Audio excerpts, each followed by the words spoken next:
Y para presentarlo tenemos al presidente Xavier Balonrat, presidente ahora, el director gerente Eduardo Abadía y Jordi Ruiz de Villa, que es el presidente del Comité de Expertos Jurídicos. Y que os dejo con ellos, con la presentación, y luego cualquier pregunta que les queráis hacer o entrevista, pues a vuestra disposición. Muy bien, pues buenos días, muchas gracias por la asistencia. Creo que hoy para nosotros es un día bastante importante por el hecho de presentar este observatorio de jurisprudencia de franquicias por varios motivos. En primer lugar, porque hablar de conflicto en una franquicia a veces es un leitmotiv pues que se ha ido incrustando en las páginas de empresas, de los medios de comunicación, y llega un momento en que es necesario que sepamos dónde estamos y en qué grado existe esta conflictividad y hasta dónde llega.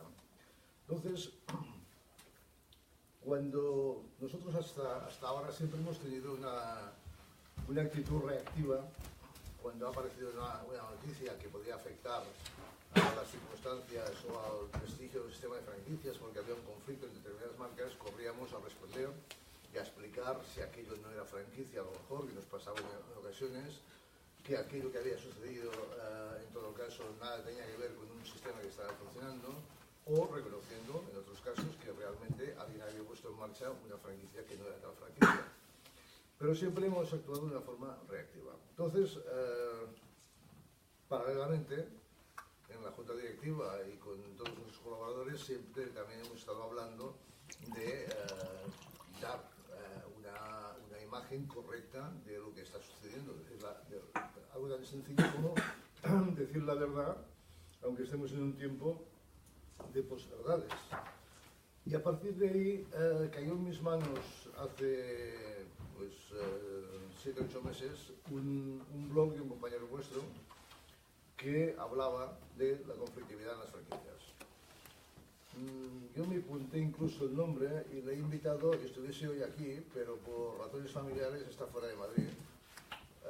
El señor se llama Juan Carlos Acero Linares, es un periodista, trabaja en temas económicos y de empresas básicamente, y leí en su blog que él había detectado pues, el número de empresas que habían presentado denuncias contra sus franquiciadores o franquiciadores que habían presentado denuncias contra sus franquiciados durante un año, un periodo que cogía el año 2015, que es el que tenía noticia. Y cuando me di cuenta de las cifras que salían, pensé que era muy importante, primero porque las habíamos confirmado, pero que una vez confirmadas y presentadas públicamente y con bases reales, ofrecían una transparencia total del sistema de franquicias, y que si nos tocaba decir que nuestra conflictividad era muy alta, lo diríamos, y que si nos tocaba decir que nuestra conflictividad estaba debajo de lo esperado, pues también lo diríamos. Por ese motivo, en la última Asamblea General del mes de junio, yo presenté mi cuenta de la existencia de este blog y de este estudios hechos sobre el año 2015, y propuse que la asociación tomara la iniciativa de hacer un estudio más profundo y analizáramos realmente cuál era el mercado de la franquicia en cuanto a problemas jurídicos y de relación entre empresas. Esto se encargó al Comité de Expertos Jurídicos, que se puso en marcha y que hoy es quien va a poder presentar pues, los resultados de este primer estudio que se ha hecho no sobre el año 2015, sino que se ha hecho sobre 3 años, sobre la actividad. Jordi explicará mucho mejor que yo cómo se ha llegado a las conclusiones que se han llegado, pero yo sí que ya anticipo que una de las cosas que me deja muy satisfecho y que estoy hoy aquí con satisfacción es por el hecho de que los niveles de conflictividad en la franquicia están, primero, muy por debajo de cualquier cosa que podíamos esperar, sobre todo por el escándalo que se forma cuando aparece un titular periodístico y parece que hay un problema gravísimo y luego no se profundiza sobre qué ha pasado detrás de esto.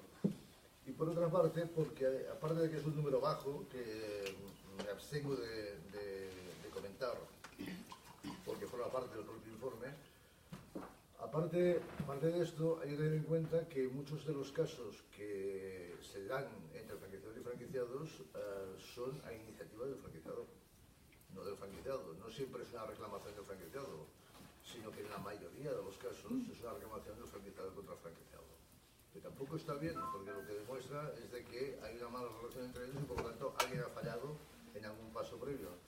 Pero, aún así, tengamos las cosas muy claras y veamos que realmente la franquicia como sistema de comercialización de conceptos de negocio, para mí desde ese momento puedo decir que no tiene parangón con otro sistema, porque da muchas más garantías, ya por sus condiciones éticas, por sus condicionamientos a través de un código deontológico, por la independencia de las partes y ahora por la baja conflictividad. Es un sistema que me merece, lógicamente, yo como presidente de la asociación me corresponde decirlo así, pero os puedo decir que íntimamente soy muy satisfecho de poder decir que me merece todos los respetos del mundo y creo que es un magnífico sistema. Por lo tanto, hecha esta peronata inicial para situar el tema, sí que me gustaría luego, si aparecen en las preguntas algunos casos concretos, sí me gustaría comentar alguna cosa y también algunas de las cosas que sobre conflictividad han aparecido recientemente en la prensa por parte de algún abogado que en este momento no conseguimos encontrar y cosas parecidas. Pero eso, en todo caso, formará parte de la respuesta. En este momento lo que vamos a hacer es a presentar este observatorio jurídico de franquicias que también, que lo sepáis, nace con una pretensión de perpetuarse y de ir ampliando esa información y ir mejorándola y ofreciéndola a todos vosotros y al mercado en general. Por lo tanto, Jordi, si te parece, empieza con la parte realmente interesante de la mañana. Muy bien, muchas gracias, Xavier. Bueno, en primer lugar, gracias a todos por explicaros este trabajo que hemos realizado. El Comité de Expertos de la Asociación Española de Franquiciadores, que se creó en 2004, ya venía estudiando lo que era la jurisprudencia. De hecho, tenemos una base de datos privada, o mejor dicho, de las sentencias más importantes. No es privada porque la tenemos a disposición de todo el mundo en la web del comité, que es abogadosdefranquicia.com, ¿no? Dicho esto, cuando en la asamblea el presidente propuso que se hiciera un estudio, nos pareció una idea muy interesante. Si ya estábamos mirando cuáles eran las sentencias desde un punto de vista cualitativo que podían ser más interesantes, tanto a favor como en contra de los franquiciadores, pues el hecho de hacer un análisis estadístico nos iba a permitir profundizar sobre elementos objetivos, ¿no? De cuál era la realidad de la litigiosidad más allá de sentencias puntuales. Adoptamos una metodología buscando lo ser más científicos posible. Entonces, cogimos 3 ejercicios, 2014, 15 y 16, y dijimos, a ver, ¿dónde podemos encontrar una base de datos que sea absolutamente fiable?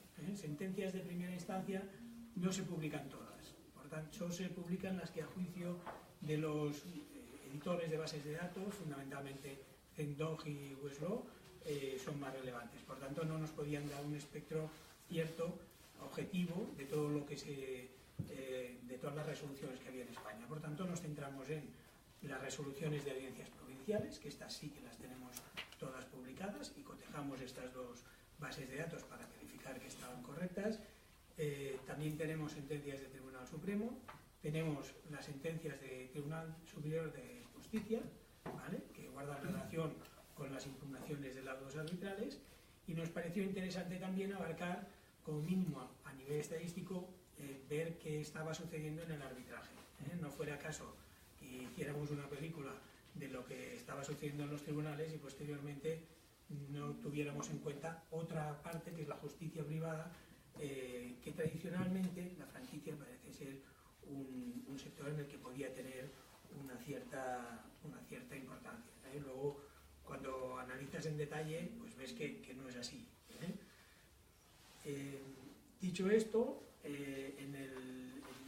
una vez analizadas todas las sentencias, yendo ya directamente a lo que son los datos, os diría que hay 126 resoluciones judiciales, ¿vale? De estas 126, 116 se corresponden a sentencias de audiencias provinciales, 7 a sentencias del Tribunal Supremo, 3 a sentencias del Tribunal de Justicia de comunidades autónomas, por tanto 126. De estas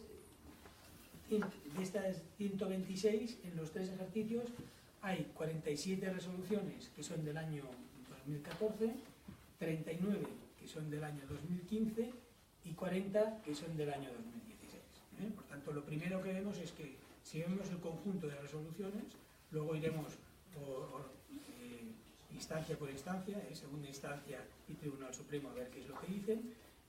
Lo primero que vemos pues, es que hay pocas resoluciones y que además se mantienen en un rango relativamente estable. El primer año 47, el segundo estamos hablando de 39, en una disminución de un 17%, y el tercer año de 40 estamos hablando de un 15% respecto del primero, pero siempre estamos en entornos que numéricamente están alrededor de los 42, 43 sentencias de promedio, que no son muchas sentencias teniendo en cuenta la importancia del sector al que nos referimos. ¿Vale? A esto habría que añadir las resoluciones de laudos arbitrales. Ahí nos hemos dirigido a las principales cortes de arbitraje españolas, que son la Corte de Arbitraje de Madrid, la Corte de Arbitraje de la Cámara de España, la Corte de Arbitraje de la Franquicia y el Tribunal de Arbitraje de Barcelona. ¿Vale? Sorprendentemente, entre todas las cortes de arbitraje solo han habido 2 casos en 3 años. ¿Vale? Por tanto, a los 126 resoluciones judiciales nos encontramos 2 casos más, un total de 128. Lo cual, teniendo en cuenta el número de redes de franquicia, el número de franquiciados, y sobre ello también hablaremos un poco posteriormente, ya nos empieza a indicar que estamos hablando de un sector que, frente a lo que se podría pensar por el eco que tienen en la prensa cada vez que sucede un caso relacionado con la franquicia, lo cierto es que desde el punto de vista objetivo hay muy poca conflictividad. Yendo por instancias, mirando las de sentencias de audiencia provincial, las sentencias de audiencia provincial son las que son más importantes en el sentido de que estamos hablando de una segunda instancia, ¿vale? La mayoría de casos no se recorren ante el Tribunal Supremo, porque para acudir al Tribunal Supremo se necesita una cuantía mínima de 600.000 euros, y esto en el mundo de la franquicia es relativamente poco frecuente. ¿Vale?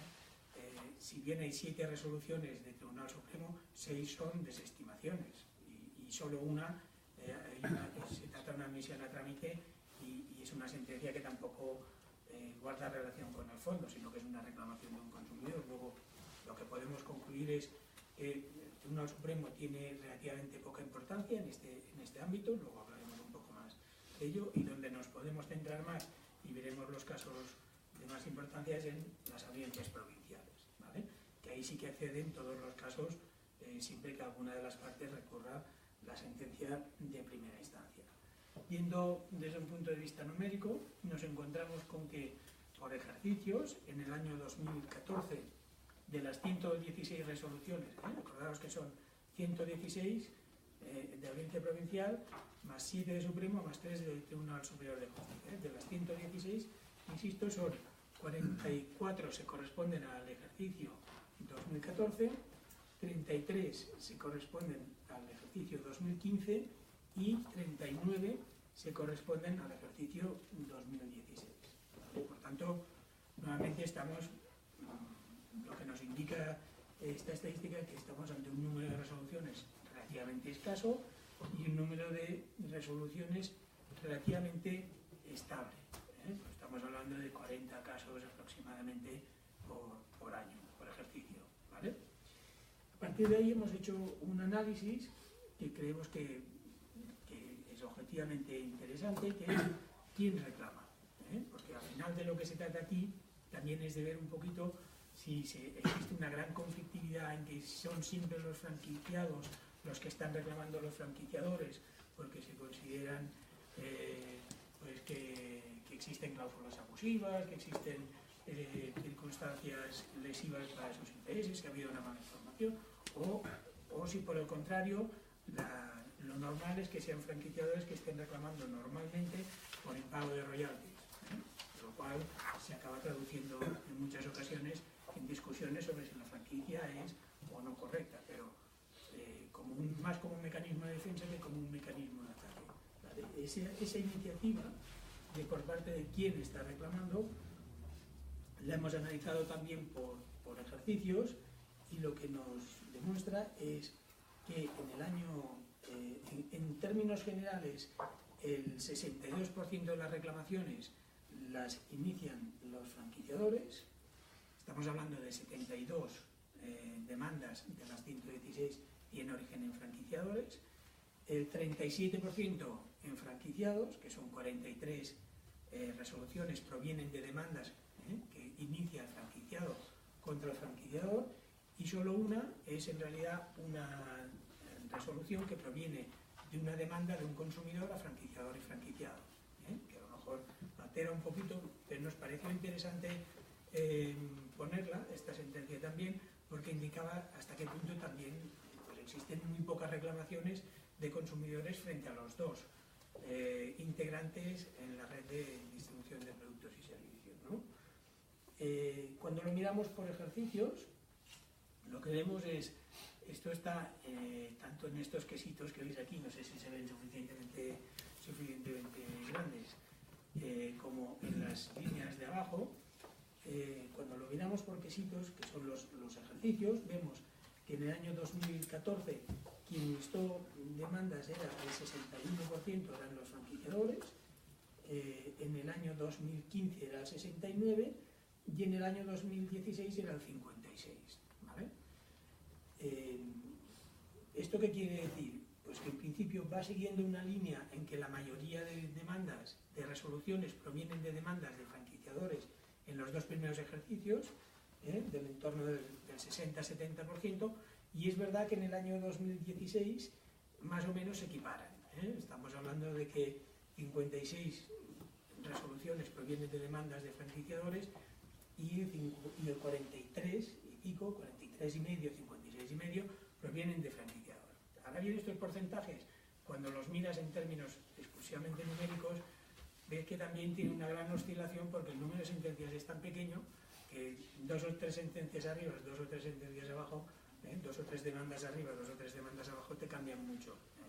Cuando lo miras en términos numéricos, ves que en el año 2014 pues estamos hablando de 27 sentencias tienen origen en demandas de franquiciadores y 16 tienen origen en demandas de franquiciados. En el 2015 son 23 contra 10 y en el año 2016 22 contra 17. Es decir, 2 o 3 sentencias arriba te cambian mucho el porcentaje de quién es el que ha instado el procedimiento. Para nosotros es un dato interesante, porque si bien en la mayoría de los casos se acaba discutiendo, como decía antes, pues si ha habido know-how, si ha habido cláusulas abusivas o no, es más como una reacción de los franquiciados a los que se les está reclamando los royalties, que como una demanda que empieza en que el franquiciado realmente llega a un grado de tensión como para que sea él el que empiece reclamando una indemnización al franquiciador. Luego hemos hecho un análisis del resultado, porque claro, aquí saber quién empieza está bien, pero lo que es importante es saber quién acaba ganando al final. Hemos tomado en cuenta, leyendo sentencia a sentencia, si era estimatoria o desestimatoria en relación a las peticiones contra el franquiciador y el franquiciado, porque a veces son cruzados, y en los casos que son cruzados pues hemos intentado ver quién era el origen, si el franquiciado estaba demandando al franquiciador y el franquiciador está absuelto, pues lo hemos puesto a favor del franquiciador. O sea, el resultado del favor es, con independencia de quién empiece la demanda, ¿vale?, a quién se le da la razón, ¿vale? Cuando vemos a quién se le da la razón, también está en las barritas de abajo por quien gana, vemos que el 68,1% de las sentencias son a favor del franquiciador, mientras esto en el cómputo global de las 116, que como os decía incluyen también las aquí estamos hablando exclusivamente de sentencias de audiencia provincial, mientras que el 31,89 son a favor del franquiciado, ¿vale? Esto en términos generales es 79 son a favor del franquiciador y 37 son a favor del franquiciado. Si vamos por ejercicios, vemos que en el año 2014 el porcentaje de sentencias a favor del franquiciador era del 70,45%, que eran 31 sentencias a favor del franquiciador frente a 13. En el año 2015 era del 78,78%, que eran 26 sentencias a favor del franquiciador frente a 7 a favor del franquiciado. Y en el año 2016, que era aquel que hemos visto antes, en que había más demandas, que se quedaba un poquito más la iniciativa de quien interponía la demanda, pues nos encontramos que siguen siendo mayoritariamente a favor del franquiciador en un 56,4% frente a un 43%. O sea, son 22 sentencias a favor del franquiciador frente a 17 a favor del franquiciado. ¿Vale? Y esto, cuando ponemos en consonancia un poco unos y otros, ¿qué nos indica? Pues si os fijáis que si vamos por ejercicios y vamos viendo quién instó la demanda y quién ha tenido un resultado favorable, pues vemos que en el año 2014 el 60% de las demandas son a instancias del franquiciador y el 70% son a favor del franquiciador. O sea, aparentemente más sentencias a favor del franquiciador que las que ha instado él mismo. Y esto sucede tanto en el año 2014 como en el año 2015, que nos encontramos con que no quiere decir que todas las que ha puesto el franquiciador las haya ganado, pero sí que denota que muy mayoritariamente, si no todas las que ha puesto, como mínimo casi todas las que ha puesto, y algunas de las que no ha puesto también, tienen pronunciamientos a favor del franquiciador. ¿Vale? Mientras que en el año 2016 es un poquito más equilibrado. Luego hemos hecho un ejercicio de analizar por sectores y cuál es el impacto real de estas conflictos. Lo mías a nivel numérico y dices, hombre, parece que son pocas sentencias, porque 40 sentencias intuitivamente todos vemos que son pocas, porque la franquicia es un sector muy grande y en principio parecería que debería haber más. Pero ¿cuál es el elemento objetivo con el que podemos contrastar que sean pocas? No es fácil de determinar, se podía mirar por inversiones, se podía mirar, pero al final la manera que nos pareció más objetiva era analizarlo en relación con el número de franquiciados que hay. Si tenemos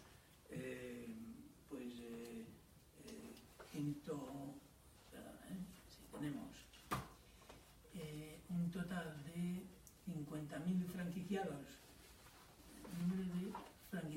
141.738 franquiciados, ¿vale? Y 116 sentencias, pues al final el porcentaje es del 0,08%. Este es el promedio. No todos los franquiciados están en litigio, ¿no? Lo que quiere decir, aquí estamos hablando de franquiciados, no de establecimientos en redes de franquicia. O sea, aquí hemos descontado los propios y hemos cogido exclusivamente establecimientos franquiciados abiertos al público en un ejercicio. Nos ha parecido que era el criterio que nos podía dar un porcentaje. 0,08% de litigios en relación con el número de establecimientos abiertos. Luego hemos hecho el mismo porcentaje ejercicio por ejercicio. Y ejercicio por ejercicio nos da una base muy similar. En el año 2014 nos da el 0,09, porque 44 sobre 44.619 establecimientos. Cuando cogemos el global, es el global de sentencias sobre la suma de franquiciados de todos los años, porque si no, no sería un promedio. Cuando coges sobre los franquiciados abiertos en el año 2014, 44.619, 44 sentencias, el 0,09. Si coges la referencia del año 2015, sobre 46.125, 33 sentencias, y aquí no hablo sentencias a favor de franquiciados, hablo del total de sentencias. Aquí estamos hablando de litigiosidad en general, pues es del 0,07. Y cuando miramos en el año 2016, sobre 50.996 franquiciados abiertos al público, es el 0,07. ¿Estos datos de dónde los hemos sacado? Pues los los hemos sacado de la estadística oficial que hace la Asociación Española de Franquiciadores, que como sabéis todos los años publica un informe en el que se hace una encuesta, se habla con todos los franquiciadores, se comprueba uno a uno cuántos franquiciados tienen cada ejercicio abiertos al público, y este dato se va arrastrando ejercicio a ejercicio, y en principio es un dato que consideramos de absoluta fiabilidad. ¿Vale? Luego, la siguiente pregunta que se nos ocurrió es por sectores, ¿no? Es decir, bueno, vamos a ver si es que tenemos un sector que es especialmente litigioso u otros sectores, o cómo está repartido. Adoptamos aquí el criterio de la distribución de franquicias por sectores que utiliza la propia Asociación Española de Franquiciadores, por tanto la tenéis disponible en su web, que es franquiciadores.com, y vimos cuáles eran los sectores más importantes. Los sectores más importantes eran hostelería y restauración, con 11 sentencias, moda, con 10 sentencias, y servicios financieros, con 10 sentencias. ¿Vale?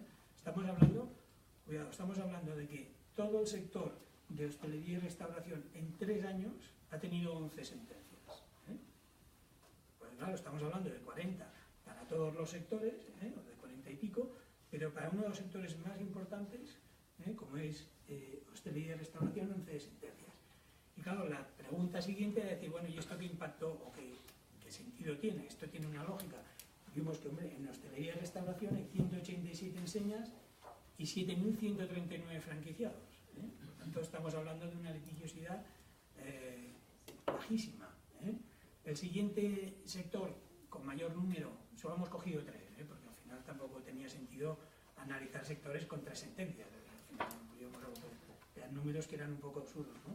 Los 3 principales, que eran restauración, moda y servicios financieros. Moda también aparece con 10 sentencias en 3 años, y estamos hablando de 229 enseñas y 5.000 franquiciados. O sea, 10 sentencias, fijaos, para 5.000 franquiciados en 3 años. Por tanto, niveles bajísimos. Y curiosamente, el tercero en el ranking, que es servicios financieros, también con 10 sentencias, tiene una repercusión de 8 enseñas con solo 130 franquiciados.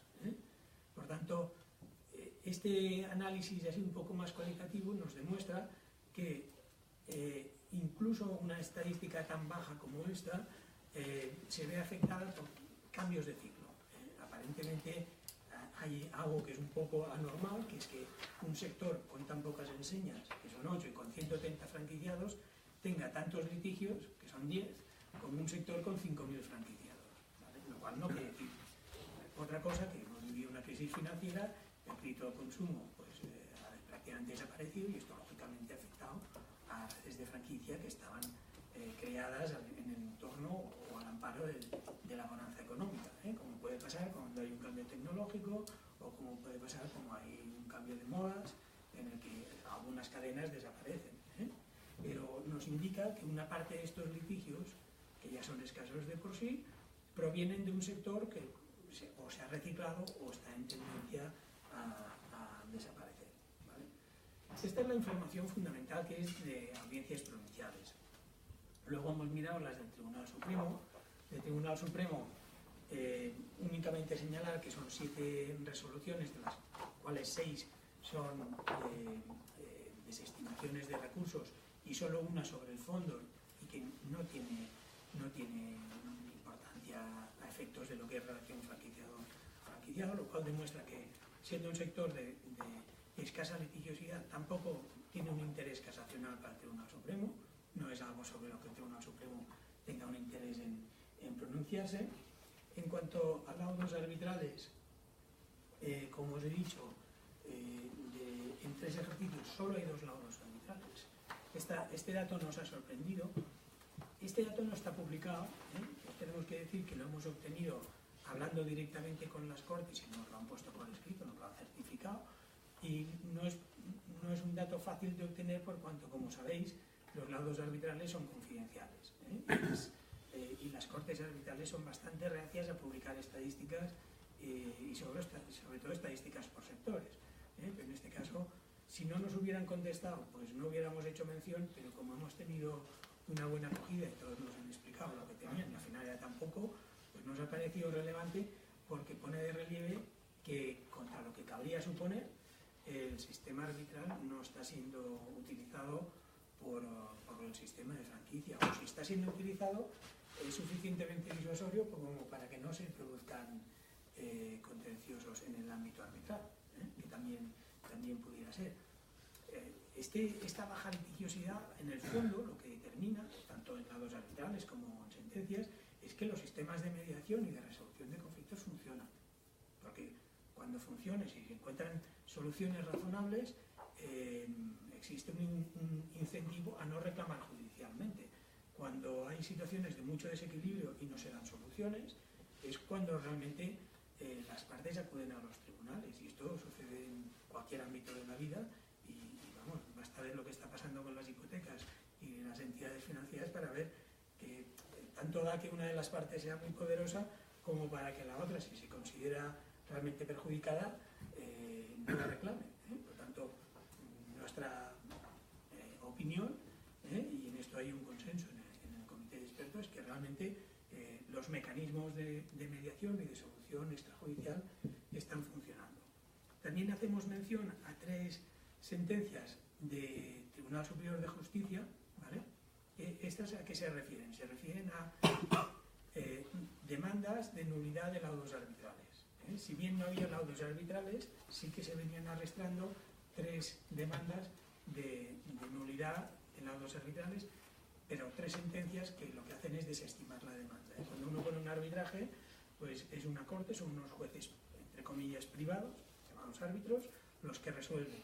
Y uno tiene la posibilidad de acudir al juez y decir que ese arbitraje se ha hecho incorrectamente, se han saltado las normas, los plazos, las garantías, o que aquella materia no era sujeto de arbitraje. Eso se tramita en un tribunal especial, que es el Tribunal Superior de Justicia de cada comunidad autónoma, y el hecho de que haya 3 resoluciones lo que indica son 2 cosas. Una, que sí que ha habido más arbitrajes, pero pocos. 2, que también es pacífico que el arbitraje, cuando existe, funciona, porque las 3 confirman que el arbitraje desestima la demanda de nulidad y por tanto que el arbitraje estaba bien realizado. En cuanto al análisis cuantitativo, esta es toda la información que hemos podido recabar. Hemos intentado ver si había algún sector con el que nos pudiéramos comparar, pero no es fácil porque la franquicia, a diferencia de otros sectores, pues se monitoriza mucho y tenemos muy claro cuál es el espectro general, ¿no? Cuántas redes de franquicia hay, cuántos franquiciadores, cuántos franquiciados. En otros sectores esto no es tan fácil, ¿eh? Miramos en concesión, en agencia, para tener parámetros de comparación, para ver si no solo intrínsecamente en la franquicia, sino respecto de otros posibles sistemas de distribución. Y la verdad es que no conseguimos ver ningún sector con el que nos pudiéramos comparar para poder contrastar estos datos. Por tanto, nos quedamos con lo que tenemos, y lo que tenemos yo creo que es suficientemente significativo. No quisimos acabar aquí el informe, que es lo que se nos había pedido de la asociación, sin entrar un poquito en decir, oye, los 4 puntos importantes de sobre qué van todas estas sentencias, porque bueno, pues puede haber cosas interesantes, al menos para reflejarlas en el estudio, ¿no? Y además, como tenemos voluntad de que este estudio tenga una continuidad, nos pareció también interesante que todos los años fuéramos poniendo novedades, ¿no? Oye, pues ha salido una sentencia muy interesante en este sentido o en aquel sentido. En este primer informe pues ponemos los principales puntos de lo que se trata, sobre qué versan estas sentencias. Fundamentalmente, yo os diría que la mayoría, como veis, son reclamaciones de franquiciados a franquiciados, en los cuales les reclaman los royalties, o sea, puramente impago. Hay un pequeño grupo que son reclamación por no competencia postcontractual, ¿vale?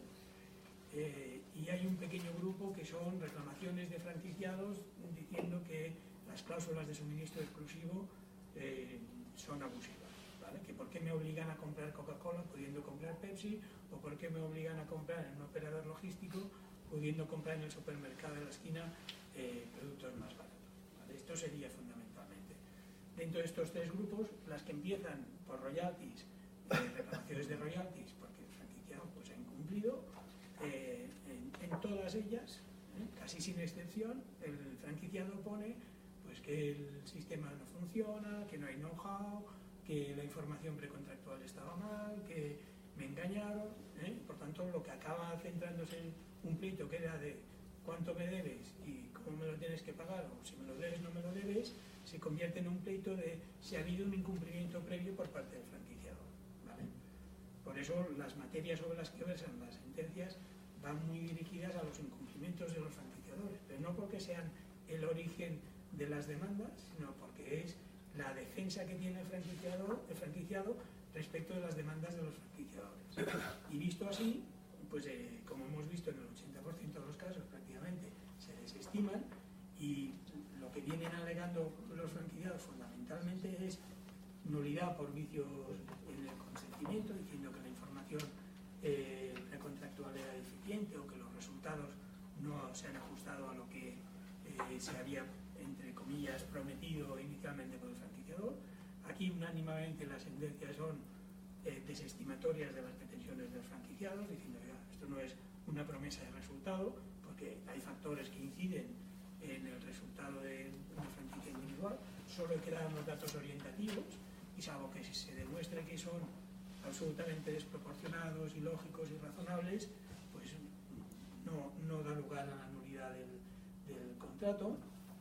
Otras defensas que hay es por falta de objeto del know-how o por falta de manuales, y en este sentido la jurisprudencia dice, hombre, pueden no haber manuales, pero si se demuestra que había una formación, que hay una asistencia, que los franquiciados se les entregan unos programas informáticos, que hay un reciclaje, etcétera, pues ya se acredita la existencia del know-how.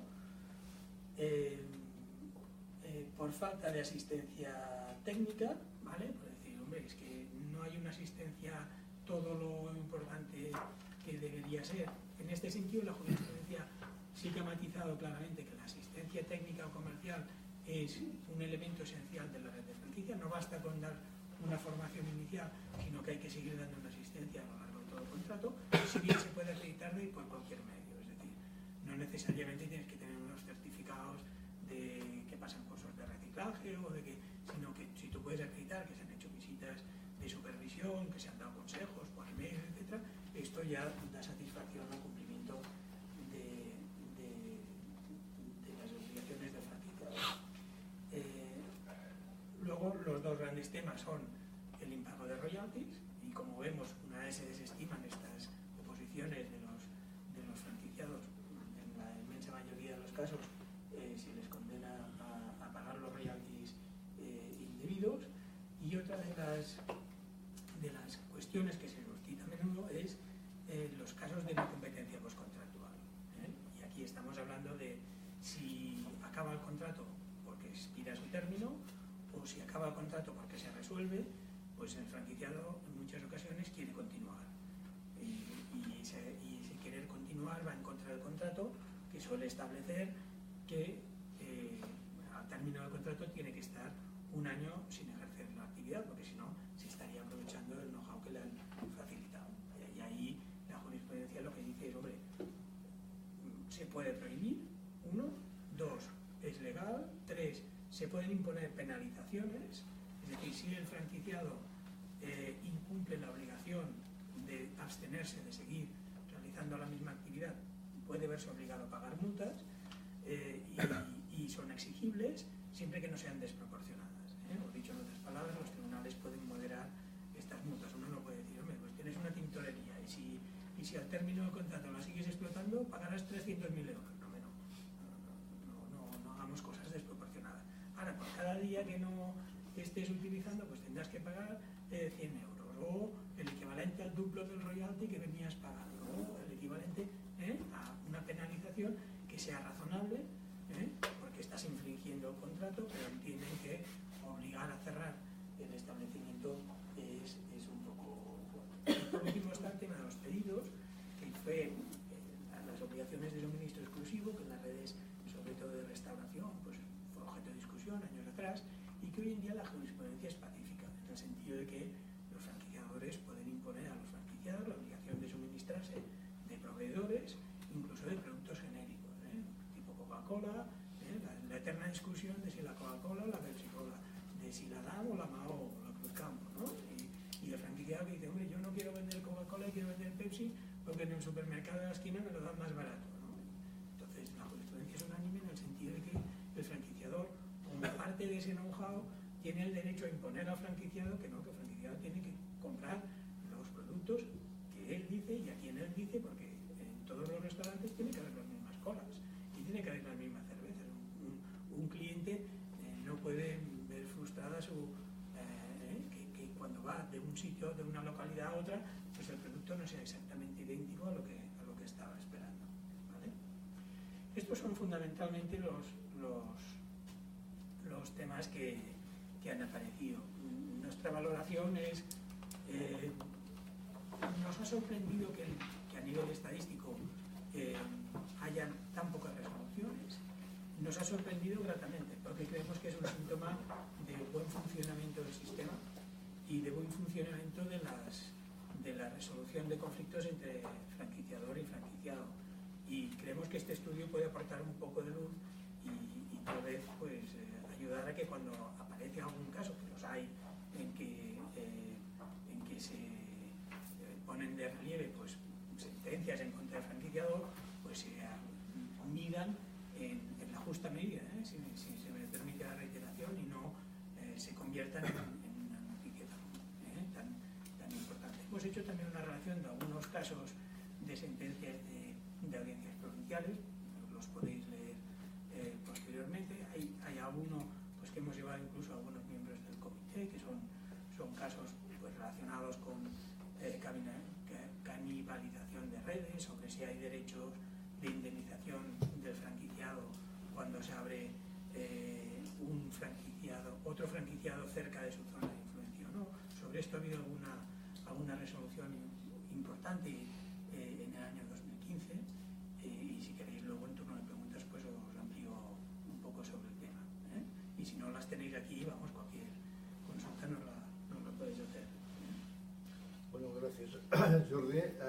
Creo que ha sido exhaustiva la presentación y el análisis de los contenidos.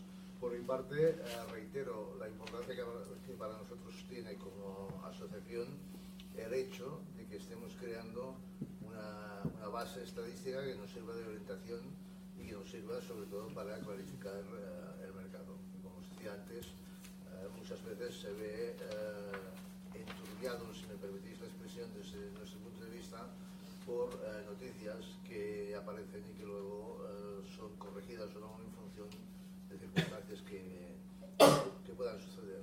Entonces nos parece bueno que detrás de la respuesta inmediata a cualquier cosa que aparezca tengamos el soporte de una estadística que nos vaya analizando año a año qué es lo que pasa en el conjunto.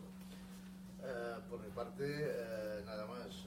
¿Quieres comentar algo? Bueno, yo dos cosas. Ante todo, buenos días a todos. Comentar dos cosas muy rápidas porque ¿quién se va a meter con el comité de expertos, ¿no?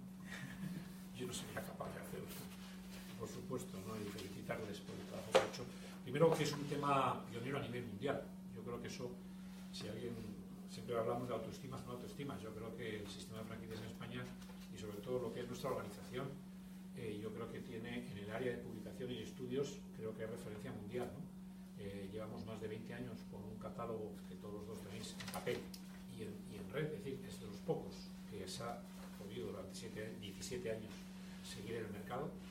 Tenemos dos estudios, uno nacional e internacional, que ya más de 6 años en el mercado, y yo creo que esto es un estudio, era un paso más sobre pionero a nivel de conocer realmente los datos jurídicos de las relaciones mercantiles entre las partes, ¿no?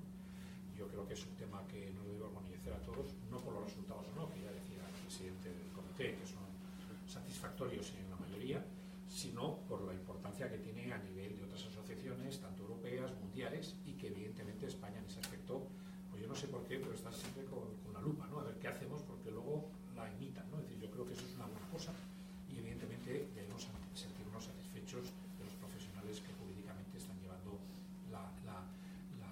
el estudio de ello, ¿no? Completar lo que ha hecho Jordi, que igual se lo ha olvidado, pero que evidentemente este estudio, porque él me lo ha dicho, que va a ser así, se va a alargar 1 o 2 años para atrás, es decir, para tener cada día una proyección mayor, es decir, en este caso estamos hablando 2014, 15, 16, se va a echar 1 o 2 años para atrás cada vez que se haga el estudio, y luego los los datos, que yo seguía de dicho, oye, ¿qué pasa con el 17? Oye, si no hemos acabado, ¿no? Bueno, yo me gustaría saber qué ha pasado con el 17 ya, ¿no? Casi para hoy, pero me ha dicho que me espere un poquito, ¿no? Con buen criterio, lógicamente. Las sentencias no están publicadas. Por eso digo, queremos saber el resultado de las sentencias y que salgan, pero que sí que para el mes de junio aproximadamente se podrá tener un... En febrero se publican las de diciembre y entonces nos ponemos a trabajar en el informe. Con lo cual que sepáis que para junio, Dios mediante, nos tenemos citados y para poder añadir ese tipo de proyecto más amplio, y que tendrá unos datos muy significativos. Yo creo que es un motivo de satisfacción poder dar a la propia administración, al sector, a los profesionales esta información, y que evidentemente que sepáis que va a estar colgado en nuestra propia web, por supuesto, en inglés y en castellano, para poderlo transmitir a todos los países a nivel mundial.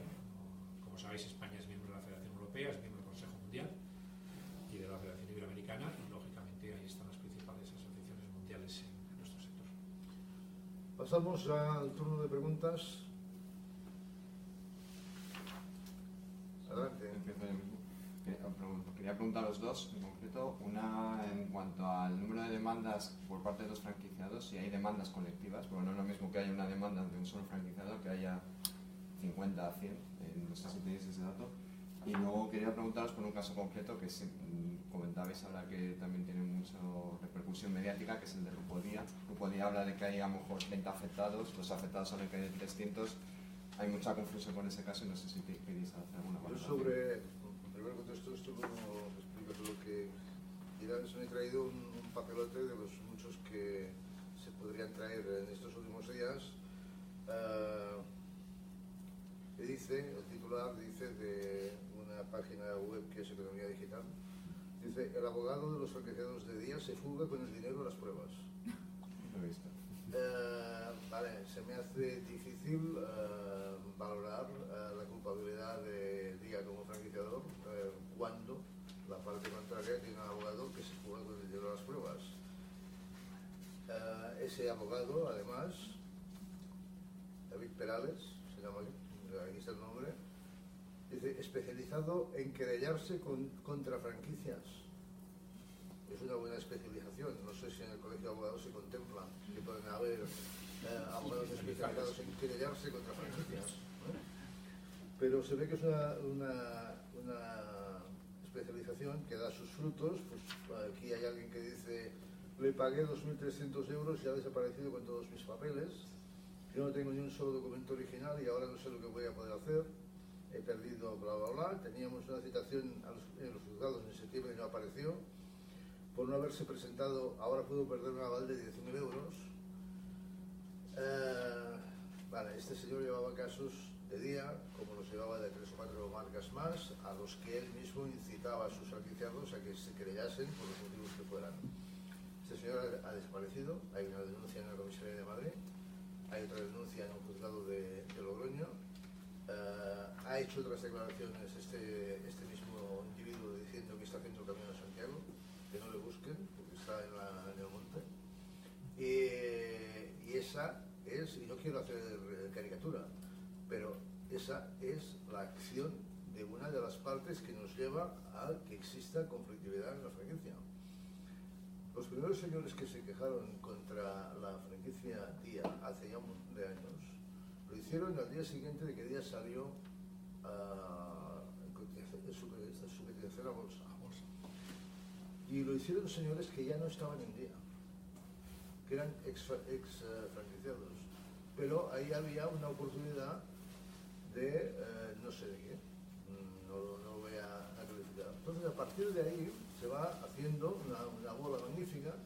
Yo lo único que puedo decir desde mi experiencia, no en casos judiciales, pero sí en franquicias, es que si hay 20, 40, 80, como si hubiera 200 franquiciados de Día que hubiesen denunciado la marca, que no los hay en esa cantidad, que por otra parte Día tiene 2.200 franquiciados solo en España, con lo cual estaríamos hablando de un porcentaje también que muy respetable en cada caso particular por los problemas que pueda tener, pero no sé realmente si le estamos dando una importancia fuera de lo que le corresponde realmente. Claro, yo diría, ya no volvería a hablar hasta que el señor Perales regrese de su camino, venga con todo el pasaporte de peregrino sellado en cada una de sus paradas y nos diga que ya se puede poner al frente de nuevo de sus acciones contra empresas franquiciadoras que tienen, eso sí, tienen una culpa, y es ser grandes, ser marcas importantes y haber tenido éxito. Y aquí le dejo ya la parte. Yo sobre día no te voy a decir nada porque no soy abogado de día, no lo conozco y si lo fuera tampoco te lo diría. Por tanto, yo te diría, yo he tenido conflictos con este mismo abogado, yo he visto correos electrónicos enviados a toda la red diciendo 300 euros y os pongo una querella, 150 de previsión de fondos, ahora 150 a la admisión a trámite. A mí yo los he visto físicamente. Esto no es de prensa, yo los he visto. Claro, tú no puedes decir que vas a poner una querella si no hay un delito. Si tú a alguien le ofreces que te pague unos honorarios para una querella antes de entrevistarle y saber si ha sido objeto de un delito, empezamos mal. Porque estás anteponiendo tu interés crematístico a la defensa de un caso que no sabes si existe. Por tanto, un mal comienzo. Y también he vivido el caso de tener un juicio con este señor y no aparecer, y de tener una demanda y no contestar, y luego no querer venir al juicio o contestar fuera de plazo, y luego enviar un certificado diciendo que está con concesión y que no puede venir. O sea, y con redes que luego desgraciadamente pues te aparece en la prensa, ¿no? Y no, pero es que le han puesto una demanda a esta red y te sientes indefenso. Entonces, desgraciadamente a veces la noticia es le han puesto una demanda a una red, pero no es, vamos a ver, en esta red ¿cuántos franquiciados tienen más de un local? ¿Cuántos franquiciados llevan más de 10 años? ¿Qué porcentaje de franquiciados está ganando mucho? A lo mejor resulta que hay un señor que ha puesto una demanda y el 90% de los franquiciados ganan dinero. El 50% tiene más de un local y el 50% lleva más de 10 años. Y dices, ¿la noticia es que me han puesto una demanda? Yo no lo veo tan claro. Se juega mucho, y yo creo que en esto los que os dedicáis a la comunicación y a la prensa tenéis que ser conscientes a utilizar la prensa como un mecanismo de presión en una controversia privada. Y eso yo creo que no es bueno para nadie, no es bueno ni para la prensa ni para la economía. Al final la franquicia es un sistema, oye, mejor o peor, pero es un sistema con 50.000 familias de personas que tienen negocios, ellos con un montón de empleados, y que funcionan pues gracias a que hay unos sistemas en los que se proporciona una tecnología, una asistencia, una ayuda, y todo eso es bueno para la economía. Pues estos señores, si no, montarían sus propios negocios con un riesgo muchísimo más alto. La franquicia no es un sistema de garantía de éxito, es un sistema en que se modera, se apacigua o se limita o se reduce ese riesgo empresarial y va en favor de que haya un mayor éxito de gente que puede operar como empresario independiente, mientras que de otra forma lo tendría mucho más complicado de luchar contra las redes verticales, ¿no?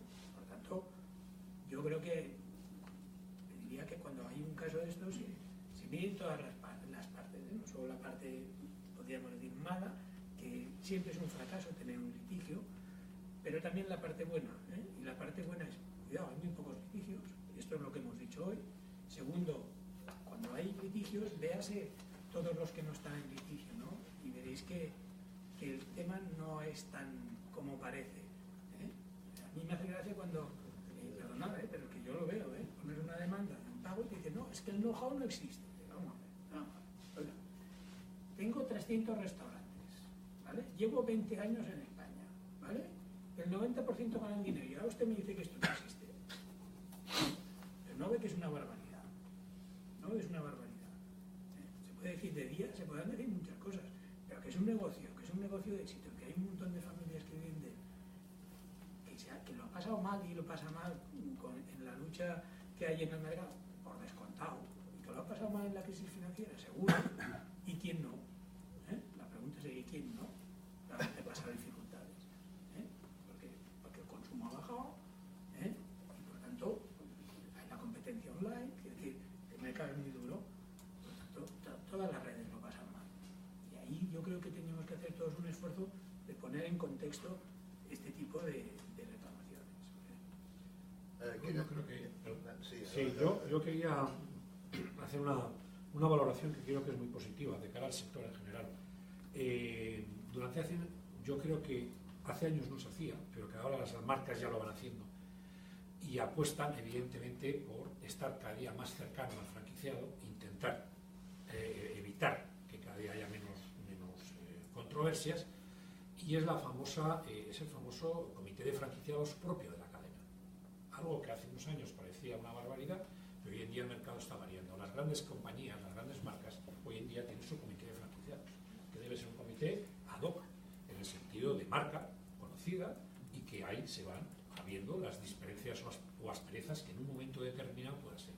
Eso, gracias a Dios, cada día es más normal, con lo cual, lógicamente, eso va a favorecer, lógicamente, el entendimiento mayor en aquellos casos que, por lo que sea, pues puede haber sus roces, ¿no? Y eso también está dando resultados de cara a la litigiosidad, ¿no? Otra cosa es la noticia, otra es el hecho real de la litigiosidad.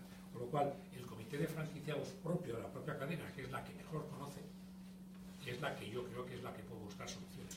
Yo no soy, por supuesto, respeto, pero no puedo compartir, como digo, alguien que se especializa en algo, que es coger un franquiciado que tiene un problema de un lado, otro de otro lado, otro de otro lado. No tiene nada que ver el de Yves Rocher, por decir un nombre, que Dios me perdone si no debo decir el nombre, con el de día con iPhone, el otro con no sé qué. Es muy difícil saber si hay un problema real, porque son cadenas distintas y problemas distintos, como la propia litigiosidad dice. Uno puede ser de un contrato, otro puede ser otro.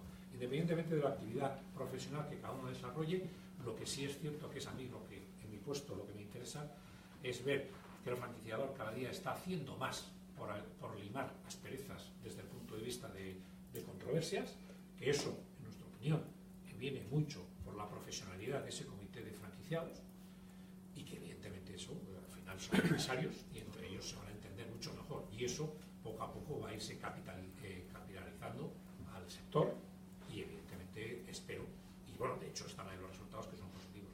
Yo creo que es importante comentarlo. ¿Y cuántas franquicias, cadenas tienen comité de franquiciados? Hombre, tienes que tener una, no muchas, por eso digo que ha habido una evolución, y cada día va a ser más. Lógicamente, lo que pasa es que tienes que ser maduro para poder tener, la marca tiene que tener cierta madurez. Yo creo que todas las que tienen un cierto tamaño. El tamaño tiene que tener. ¿No sabemos el porcentaje? No, porque no es público, pero yo por mi experiencia, todas las que tienen más de 100 locales, hay. Hablando de las que tienen locales, ¿sabes? La de franquicia que no tienen locales, son de servicios, de reparación, etc. Empieza. Pero en general, todas las que tienen locales, más de 100, que más que menos tienen un comité interno. Unos son pues para marketing, otros son pues para limar asperezas, en definitiva para un vehículo de comunicación más entre franquiciador y franquiciador y de diálogo. ¿Y las asociaciones de franquiciados, de defensa de franquiciados, han ido en el pasado? ¿Todavía existe? Vamos a ver. Yo no sé si no me he sabido explicar anteriormente. Es decir, el problema que ha habido, la respuesta es sí. ¿Cómo ha funcionado? Es decir, yo siempre digo lo mismo, y lo he retado en público y en privado. La Asociación Española, cualquiera de nuestros socios o cualquier asociación, tiene público todo. La asociación nuestra tiene público las cuentas, tiene público los socios, tiene público los nombres, tiene público todo.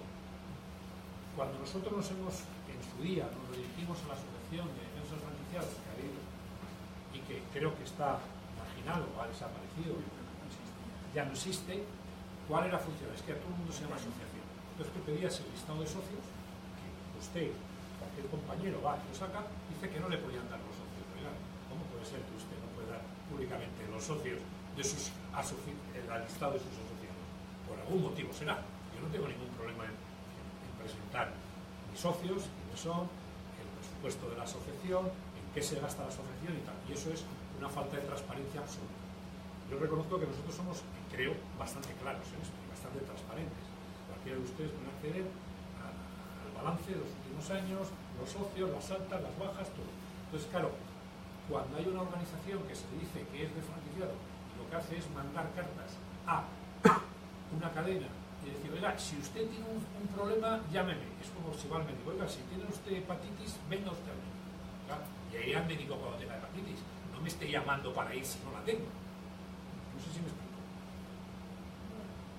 poco largo. Hombre, ha quedado claro que no tienes hepatitis. No, está claro, Eso sí. está claro, no, pero al final, perdone, igual no me he sabido explicar, pero me parecía muy importante la pregunta, y por eso quería hacer un poco de historia, ¿no? Yo creo que no, yo creo que al final, por eso mismo, yo soy gran defensor, pero he sido siempre profesionalmente, porque yo, en su día, cuando trabajaba en una cadena de franquicias, estamos hablando del año 91, yo era miembro del comité de franquiciados, pero de la propia cadena, y eso hace 20 años era hablar casi como de TEC o de Mazinger, y hoy en día, cada día el mercado está cambiando y se está aproximando ese tipo, pero las grandes cadenas lo hacen. Franquiciado, pues igual, antigua no. No hay ninguna. Antigua no. Como uno. Exacto. Quería explicarle eso para ver cómo ha sido la evolución. Gemma quiere hacer una pregunta. Sí, quería haceros dos. Si tenéis... Piensa que las respuestas son muy largas, ¿eh? No, pero están ligadas. No, me callo. Es, bueno, los datos que dais del grado de litigiosidad en España son muy bajos. ¿Sabéis si España es un ejemplo de país en el sistema de franquicias en esto? Si otros países están en estos niveles, o al contrario, somos un ejemplo a Es seguir. que Eduardo te ha dicho antes que el estudio es pionero. Pionero quiere decir que no conocemos nada más en el mundo que se haya hecho. Pero por Igual los datos existe. que manejáis, supongo que... No tenemos datos. Eso estará corta. Esa era la pregunta. ¿Y la Esa otra? es una pregunta. Y la otra es si en las siguientes ediciones del informe tenéis pensado incluir los litigios que también haya de franquicias españolas fuera de España, litigios internacionales. Bueno, el problema es encontrarlas. Claro, pues nosotros tenemos que partir de la fuente. Si tenemos una fuente fiable, extraemos los datos. Los litigios internacionales no tenemos fuente, porque mayoritariamente se producen a través de arbitrajes internacionales. La OMPI tiene un sector de arbitraje, una organización mundial de la propiedad intelectual. Muchos de nosotros somos árbitros de ahí. Un sector de arbitraje importante, la Cámara de París, pero ahí son súper confidenciales los datos. Entonces yo creo que va a ser muy difícil mantenerlos. Salvo que se definiera un arbitraje en España, pero hoy por hoy no los hay. Sí. Lo veo difícil. Aunque las propias franquicias supieran quizá los datos, ¿no? Claro, el problema de pedir que te reporten, si esto en un tiempo lo hicimos con sentencias de primera instancia también para ver, es que mucha gente no te contesta. Entonces pierdes fiabilidad. Y nosotros lo que intentamos es ser científicos, en el sentido de que al menos lo que hagamos esté contrastado, sea algo claro y objetivo. Si tú pides algo y el 20% te contesta, es objetivo. Entonces nos da miedo de hacer una extrapolación porque al final pierdes fiabilidad y solidez en el argumento. No creo que sea posible. Si encontramos el mecanismo, sí. Posiblemente estamos abriendo camino para que en otras partes se haga algo parecido, y en este sentido, creo que nos ha dicho, ese informe está traducido al inglés y se va a mandar a todos los miembros de la Federación Europea, a la Federación Americana, al Consejo Mundial, para que tomen nota de que aquí hemos hecho esto. Con lo cual, no te podemos ayudar comparándonos con otras partes, pero sí podemos decir que ya está en nuestra manera de ser decirles, señores, que eso se puede hacer. Estados Unidos, que de las sedes también vamos a enviar hoy y vamos a intentar contrastar si existe algún tipo, que sea Estados Unidos muy grande.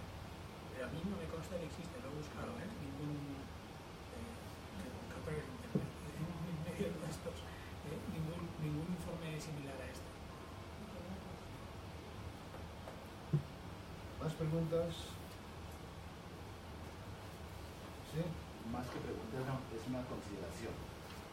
¿Qué posibilidades hay que el estudio se pueda complementar con datos reales sobre franquicias creadas y cerradas en los últimos años, para ver si igual la conexión del cerrar en lugar de hacer un litigio? Está tan mal que no hace litigio. Puede guardar un paralelo Cerrar en lugar de hacer un litigio. y un motivo del cierre. Yo creo que es algo a considerar.